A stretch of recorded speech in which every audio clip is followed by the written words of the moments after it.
We back with another day in the life, mom life, get on mom life, Sunday reset. And y'all see my kid with this damn balloon. Long story. Jaleese, seatbelt. No, me telling you to put your seatbelt on doesn't mean scoot over. It means put your seatbelt on. Can you put the internet on with your internet thing? No. Please? Seatbelt now. If I put on my seatbelt, can you?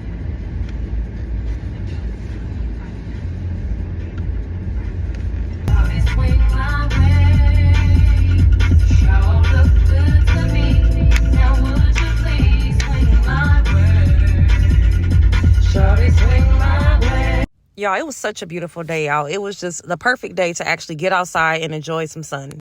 Now, this is how you know you got kids that's unruly. Because why would you write on the car?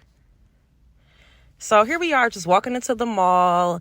And we decided to get lunch first at the food court. My kid insisted on eating some nasty-ass Taco Bell. And I had some damn Charlie's, which was cool. And then sitting back watching all these damn kids play in this little middle area, y'all. It kind of got on my nerves, but whatever. And then we made our way over to Forever 21. We went to like quite a few other stores, but this was the only store I pretty much recorded in. And we did purchase quite a few things, but this was the only lasting footage that I got. So that's it. Bye.